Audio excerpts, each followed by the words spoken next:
प्रकृति के अपने नियम होते हैं, ऐसे नियम जो धरती पर रहने वाले हर जीव को मानने होते हैं। यदि वो ऐसा नहीं करते तो उनका अंत निश्चित होता है। उदाहरण के रूप में समझाने के लिए हम आपको दो पक्षियों के बारे में बताएंगे। सबसे पहले बात करते हैं डोडो नाम के पक्षी की। ये मॉरिशस और हिंद महासागर के कुछ अन्य द्वीपों पर पाए जाते हैं। ये वो द्वीप हैं जिन पर मनुष्यों की बसावट कुछ 100 वर्ष पहले ही हुई।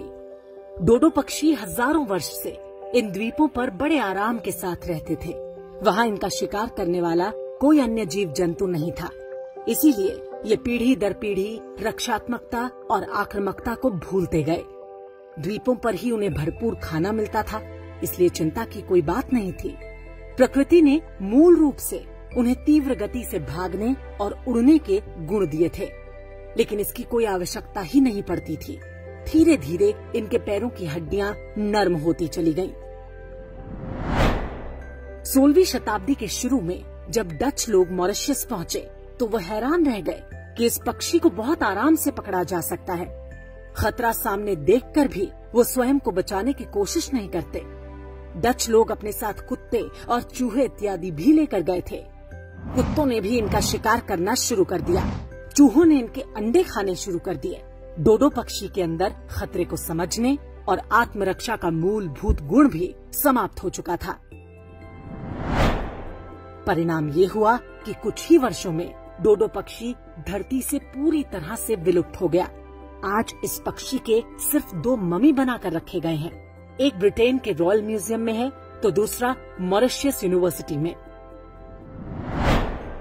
अब बात दूसरे पक्षी की, जिसका नाम है केसोवरी। ये पक्षी ऑस्ट्रेलिया और न्यूजीलैंड से लगे द्वीप समूहों और कैरेबियन सागर के द्वीपों पर रहता है।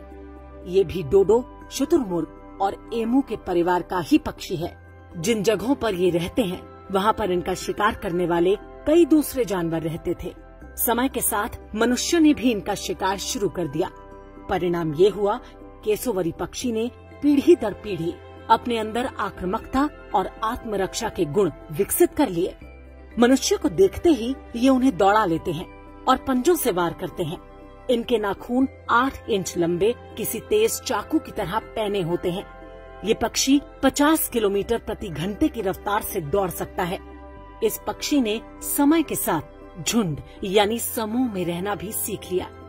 कोई शिकारी अगर हमला करे तो समूह का दूसरा पक्षी पीछे से आकर शिकारी पर हमला कर देता है। आज जिन जंगलों में केसोवरी पक्षी पाए जाते हैं वहाँ बड़े बड़े चेतावनी के बोर्ड लगे होते हैं, क्योंकि ये मनुष्य को देखते ही उन पर हमला कर देते हैं। मनुष्य ने भी उनका शिकार बंद कर दिया और केसोवरी आज आराम से अपने प्राकृतिक निवास स्थलों पर ही रहते हैं। इन दोनों पक्षियों के उदाहरण से वही सीख मिलती है कि जो प्रजाति अपनी नई पीढ़ियों को हमलों का प्रतिकार नहीं सिखाती वो नष्ट हो जाती है। अहिंसा, दया और करुणा जैसे मानवीय गुणों के साथ साथ अस्तित्व की रक्षा के लिए शत्रु बोध का होना भी उतना ही आवश्यक है।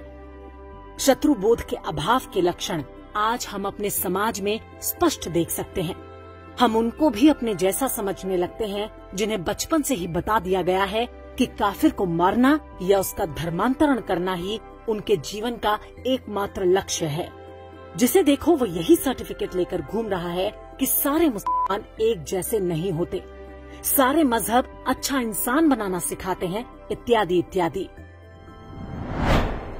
आपको बताया नहीं गया होगा कि पाकिस्तान बनने के ठीक पहले तक कराची और लाहौर जैसे शहरों में हिंदू बड़ी बड़ी हवेलियां बनवा रहे थे।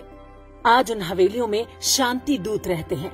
जिन्होंने इन्हें बनवाया उनकी संतानें आज भारत के अलग अलग शहरों में बसाई गई पुनर्वास कॉलोनियों में रहती हैं। कश्मीर में पंडितों ने भी बड़ी बड़ी हवेलियां बनवाई थी। आज उन हवेलियों में भी शांति दूत रहते हैं।